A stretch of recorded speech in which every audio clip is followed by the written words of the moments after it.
கிறிஸ்துவுக்குள் பிரியமானவர்களே, கர்த்தரும் இரட்சகருமாய் இயேசு கிறிஸ்துவின் ஈடிய நாமத்தினாலே உங்கள் யாவருக்கும் என் அன்பின் வாழ்த்துக்களை தெரிவித்துக் கொள்கிறேன். தேவன் அருளியாக்கும் பிரேயர் மினிஸ்ட்ரி சேனல் மூலியமாக உங்களோடு சந்திப்பது மிகுந்த மகிழ்ச்சியடைகிறேன். தினம்தோறும் புதிய நாளுக்காக பரிசுத்த வேதாந்தத்திலிருந்து ஒரு வாக்குத்தத்தங்களை தேவனுடைய நாம மகிமை கண்டு நாம் தியானித்து புதிய நாளுக்காக நாம் ஜெபிக்கிறோம். இந்த நாளிலும் தேவன் நமக்கு தருகிற வார்த்தை ஆதியாகமம் 12ஆம் அதிகாரம் 2ஆம் வசனத்திலே, நான் உன்னை பெரிய ஜாதியாக்கி உன்னை ஆசீர்வதித்து உன் பெயரை பெருமைப்படுத்துவேன், நீ ஆசீர்வாதமாய் இருப்பாய். ஹல்லேலூயா. கிறிஸ்துவுக்குள் பிரியமானவர்களே, ஆபிரகாமை நோக்கி தேவன் இப்படியா சொல்கிறார், நான் உன்னை பெரிய ஜாதியாக்கி உன்னை ஆசீர்வதித்து உன் பெயரை பெருமைப்படுத்துவேன், நீ ஆசீர்வாதமாய் இருப்பாய். இன்று யாரெல்லாம் இணைந்திருக்கிறீங்களோ, நம்ம குடும்பத்தை தேவன் ஆசீர்வதிக்க விரும்புகிறார். நான் உன்னை பெரிய ஜாதியாக்கி, ஆபிரகாமுக்கு கொடுக்கப்பட்ட வாக்குத்தத்தம் இன்று நம்ம வாழ்க்கையில நாம் பெற்றுக்கொள்ள வேண்டும் என்றால், ஆபிரகாமை பார்த்து சொன்னார், உன் இனத்தையும் உன் தகப்பனுடைய வீட்டையும் விட்டு புறப்பட்டு நான் உனக்கு காண்பிக்கும் தேசத்துக்கு போ என்று சொன்னார். இன்று நம்ம வாழ்க்கையிலே நம்ம என்ன தெரியுமா யோசிக்கணும்?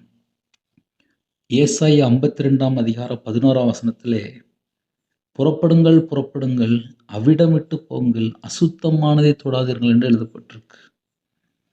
கர்த்தருடைய பாத்திரத்தை சுமக்கிறவர்களே, அதன் நடுவிலிருந்து புறப்பட்டு உங்களை சுத்திகரிங்கள் என்று எழுதப்பட்டிருக்கு. கர்த்தருடைய பிள்ளைகள் தீட்டான காரியத்தில் போய் சிக்கிக்கொள்ளக்கூடாது, அசுத்தமான காரியத்தில் போய் சிக்கிக்கொள்ளக்கூடாது. கர்த்தரை விட்டு தள்ளி போற உலகத்தில் எத்தனையோ காரியங்கள் இருக்கு, அதில் போய் சிக்கிக்கொள்ளக்கூடாது. புறப்படுங்கள் புறப்படுங்கள், அவ்விடம் விட்டு போங்கள் என்கிறார். அவ்விடம் விட்டு போங்கள் அப்படின்னா, சில குடும்பத்தில் என்ன பண்ணுவாங்க அப்படின்னா, ஃப்ரெண்டாக இருக்கலாம், கூட இருக்கிற ஒரு வாலிப பிள்ளையாக இருக்கலாம், வாலிப பையனாக இருக்கலாம், ரொம்ப வருஷமாக பழகிட்டு இருப்பாங்க. கர்த்தரை விட்டு தள்ளி போகிற சில தீட்டான காரியம், அருவருப்பான காரியம், அசுத்தமான காரியம் ஏதாவது இருக்குது அப்படின்னா, அந்த இடத்த விட்டு ஒரு மனுஷன் புறப்பட்டுறணும். இதை ஏங்க நம்ம புதிய நாள் வாக்குத்தத்தோடு சேர்த்து சொல்ல வேண்டியது அப்படின்னா, விக்கிரம் அசுத்தம் என்று எழுதப்பட்டிருக்கு. அநீதி அசுத்தம் தான், இருள், விக்கிரகம். கர்த்தரை விட்டு தள்ளி போகிற உலகத்தில் எத்தனையோ காரியம் இருக்கு. அந்த காரியத்தில் சிக்கி கொண்டால் ஆசீர்வாதத்தை எப்படி பெற்றுக்கொள்ள முடியும்? என்னுடைய வாழ்க்கையிலே நான் வியாபாரத்தில் இருக்கும்போது விக்கிரகத்தில் உள்ள ஒரு நபர்கிட்ட பழகினேன், அவங்களுடைய ஆலோசனை கேட்டேன், அந்த நபர்கிட்ட அதிகமாக பழகினேன். என்னோட வாழ்க்கையில் கிட்டத்தட்ட ஒரு ₹1/2 கோடி 50-55 லட்ச ரூபா நட்டப்பட்டேன். கையில் பைபிள் எடுத்து வாசித்து பார்த்தா விக்கிரம் அசுத்தம் என்று எழுதப்பட்டிருக்கு. என்னுடைய பழக்கம் யாரோட இருந்துச்சு? விக்கிரகத்தில் உள்ள ஒரு மனுஷனோட இருந்துச்சு. ஆக மொத்தம் என்னோட வாழ்க்கையில எல்லாமே நஷ்டமாயிட்டு. கர்த்தருடைய பிள்ளைகள் தேவனுக்கு பிரியமானபடி வாழ்றதுக்கு அர்ப்பணிக்கணும். கர்த்தருடைய ஜனமா இருக்கணும். அந்நிய ஜனங்களோடு கலந்து அவருடைய காரியங்களை கற்றுக்கொள்ளும் போது அது அசுத்தம் என்று எழுதப்பட்டிருக்கு. அப்போ கர்த்தருடைய பிள்ளைகள் ஆசீர்வாதத்தை பெற்றுக்கொள்ள வேண்டும் என்றால், சில காரியத்திலிருந்து பிரிந்து வேறு பிரிக்கப்பட்ட ஜனமாக, பிரித்தெடுக்கப்பட்ட ஜனமாக கர்த்தர் ஆசீர்வதிக்க விரும்புகிறார். சில மக்கள் என்ன பண்ணுவாங்க அப்படின்னா, சில பாவ அடிமையில் வாழ்ந்துட்டு இருப்பாங்க. அவங்களுக்கு சத்தியம் தெரியும், கையில் பைபிள் எடுத்து வாசிப்பாங்க, ஞாயிற்றுக்கிழமை சர்ச்சுக்கு போவாங்க, டெய்லி ஜெபம் பண்ணுவாங்க. ஆனாலும் சில குடும்பத்தில் சில பாவ காரியம் தொடரும். அப்படி இருக்கும்போது தான் பல விதமான பிரச்சனைகள் வரும். கர்த்தருடைய பிள்ளைகள் சில காரியத்திலிருந்து பிரிஞ்சு, சில காரியத்திலிருந்து புறப்பட்டு, சில காரியத்திலே தங்களை பரிசுத்தப்படுத்தணும்னு சூழ்நிலை இருக்கும். தேவையில்லாத ஜனங்களோடு பழகிட்டு இருப்பாங்க. அதுலேருந்து பிரிந்தால் மட்டும்தான் பரிசுத்தமாக பாதுகாத்து கொள்ள முடியும். ஆசீர்வாதத்தை பெற்றுக்கொள்ள வேண்டும் என்றால், ஆபிரகாமுடைய வாழ்க்கையில புறப்பட்டு போ அப்படின்னாரு. உடனே கீழ்ப்படிஞ்சார். நம்ம வாழ்க்கையில தேவையில்லாத ஃப்ரெண்ட்ஷிப்பு, தேவையில்லாத நபர், தேவையில்லாத ஐக்கியம் ஏதாவது இருக்கா என்று நம்ம தான் யோசித்து பார்க்கணும். நான் உன்னை பெரிய ஜாதியாக்கி உன்னை ஆசீர்வதித்து உன் பெயரை பெருமைப்படுத்துவேன், நீ ஆசீர்வாதமாக இருப்பாய். கர்த்தர் ஒரு குடும்பத்தை ஆசீர்வதிக்க விரும்பினால் முதல்ல பிரித்தெடுப்பார், தனியாக பிரித்தெடுப்பார். என்னுடைய வாழ்க்கையில் எனக்கு அந்த அனுபவம் உண்டு. 2016 முழு நேர ஊழியத்துக்கு வந்தேன். நான் வரும்போது முதல்ல சர்ச்சில் கோயில் வெட்டியார் வேலை பார்த்தேன். அதுக்கப்புறம் பைபிள் காலேஜ் படித்தேன். அதுக்கப்புறம் 2019 முழு நேர ஊழியத்துக்கு முழுசா வந்தாச்சு. ஃபர்ஸ்ட்டு சர்ச்சில் வேலை பார்த்தேன். அதுக்கப்புறம் முழு நேர ஊழியத்துக்கு முழுசா வந்தாச்சு. தேவன் ஒரு குடும்பத்தை ஆசீர்வதிக்க வேண்டும் என்று விரும்பினால், முதல்ல தேவனுடைய வார்த்தைக்கு, தேவனுடைய சத்தத்துக்கு கீழ்ப்படிறானா என்று பார்ப்பார்.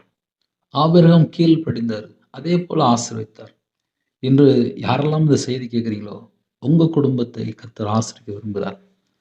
கர்த்தருடைய வார்த்தைக்கு, கர்த்தருடைய சத்தத்தை செவி கொடுங்க. கர்த்தர் குடும்பத்தை ஆசீர்வதிப்பார். புதிய நாளுக்காக நாம் ஜெபிப்போம். கிருபை மகிமை நிறைந்த பரிசுத்தமுள்ள நல்ல தகப்பனே, உம்மை நன்றியோடு துதிக்கிறோம், ஸ்துதிக்கிறோம்ப்பா. இந்த நாளை எங்களுக்கு ஆசீர்வதித்தாங்க. எந்தெந்த காரியத்திலே நாங்க புறப்பட்டு போகணுமோ, எங்களுக்கு அந்த காரியத்தை வெளிப்படுத்துங்க.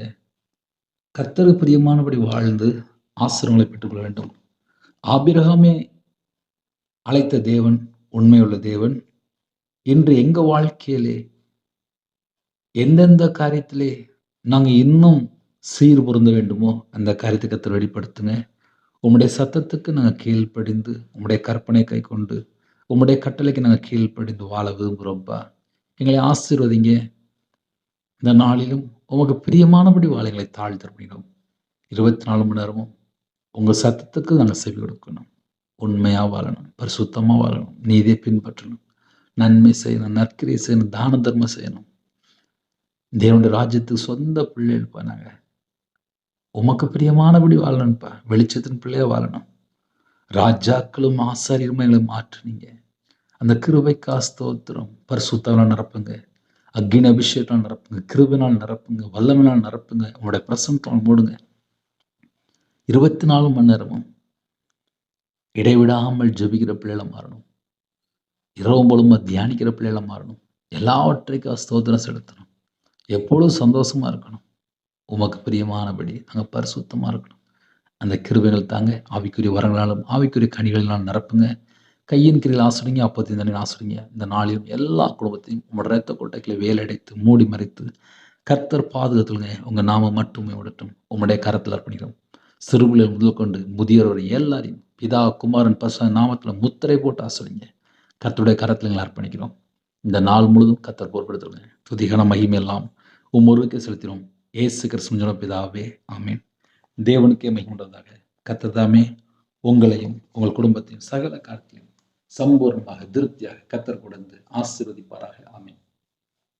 கர்த்தராகிய இயேசு கிறிஸ்துவின் கிருபையும் பிதாவாகிய அன்பும் பரிசுத்தருடைய ஐக்கியமும் இப்பொழுதும் எப்பொழுதும் சதா காலங்களிலும் நம்மளோடு கொடுப்பதாக. ஆமென். God bless you.